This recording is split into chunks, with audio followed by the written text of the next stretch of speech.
YouTube, chicks. Get ready. You know what to do, chicks. Look at Chick Smooth. Hey, Chick Smooth, appreciate all the coverage that you've been doing. I've been watching your shit for a while. I just subscribed to your shit too, bro. Oh, nah, wait a second, you guys. They was really trying to get Diddy up out of here? Or is this all part of a bigger play? Now, earlier this month when Diddy was on trial, his lawyer Brian Still told us, yo, Diddy has a target on his back. According to Brian Still, he told the court Diddy almost got attacked with a makeshift knife inside of the Brooklyn jail MDC. Now, Brian Still told the court there's plenty of people who would gain a lot of clout if they killed Diddy. Brian Still also said that Diddy lives in a room with 24 other men. Now, at the time, nobody believed it. People said, bro, Brian, you're a lawyer. You're making up stories just to get your clients out of jail. We don't believe you. You need more people. And obviously, when you're on trial for committing a crime against women, you're not going to get much sympathy from a lot of people. Now, over the last couple of days, there's been a lot of interesting movements regarding Diddy. Now, 2 days ago, TMZ put out an article claiming that Donald Trump is considering commuting Diddy's sentence as early as this week. Now, the rumor traveled to the White House. The White House came out and said, fuck no. We never told you fuck niggas at TMZ any of this information. That story is absolutely not true. You Negroes are capping. Well, yesterday, TMZ came back and doubled down on the fuckery. They said, hey, we know the White House came out and said our story is not true. We still stand by our story. Our story is accurate. Now, keep in mind, this was the official spokesperson for Trump that came out and said the story from TMZ is false. So from what we know right now, somebody's lying to us. I'll let you guys decide who in the comments below. And finally, today, one of Diddy's close friends actually came out to confirm the story that yes, Brian Still was correct. Diddy actually almost got killed in jail.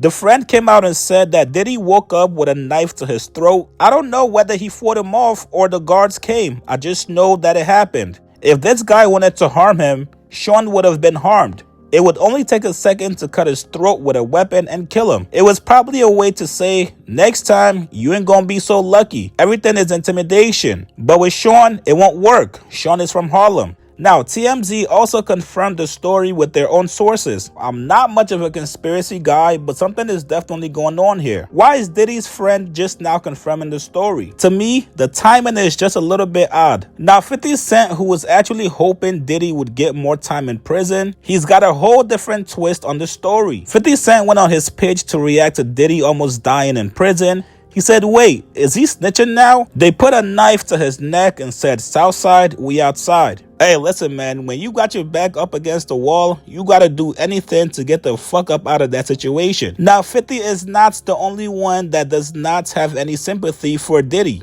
A lot of people have not forgotten that video of Diddy beating Cassie by the elevators. A lot of people are accusing Diddy for saying anything to get out of prison. People are claiming that Diddy's friend is only telling this story just to have Trump commute his sentence. I'm sure his lawyer Brian Still is still working behind the scenes trying to figure out a way to get Diddy up out of there. So let's see how things go for the next 2 weeks. Do we see Diddy out of prison early? Is this story of him almost getting killed in prison going to help? You guys get in the comments below. Do you guys think this is snitching like 50 said? Like this video, subscribe to my channel. I'll see you guys later, man. We are planning to appeal. We think we have strong bases to appeal. The strongest basis is that the jury reached a verdict on coercion. It found there was not coercion. And I think the judge said coercion today as a basis for a sentence at least a dozen times.